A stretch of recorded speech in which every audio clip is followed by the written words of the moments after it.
Si ce prestidigitateur était fameux, c'est pour la simplicité de ce qu'il présentait.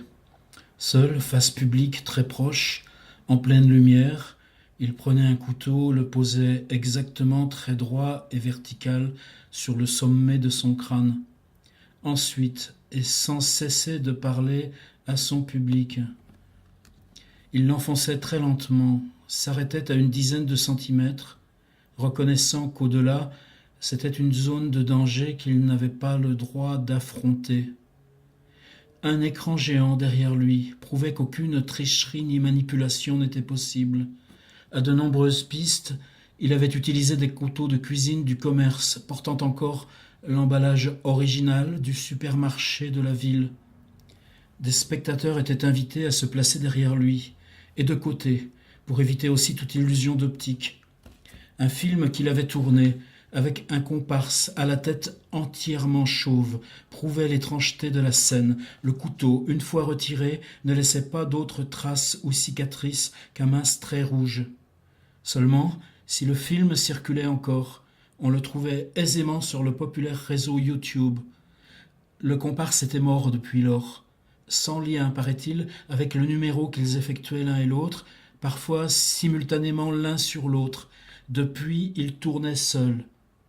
Rituellement, il insistait pour qu'un spectateur ou spectatrice accepte de se prêter à l'épreuve. Nulle douleur, disait-il. Le cerveau n'était pas innervé. Nulle séquelle. Au contraire, disait-il, une douceur étrange qui se propageait par l'ensemble du système nerveux vous laissait une sensation bienfaisante pendant de longues semaines. On craignait ce moment où il attendait qu'un ou une volontaire se présente, en vain, avant qu'il se décide à nouveau de pratiquer la démonstration sur lui-même.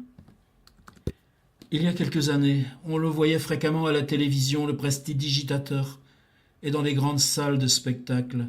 Cette période était révolue. Il n'avait plus l'attrait de la nouveauté.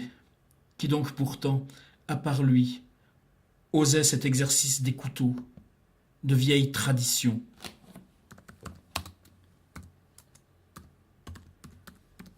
Malte Holmgren, Fiction du corps, liasse inédite. Je corrige.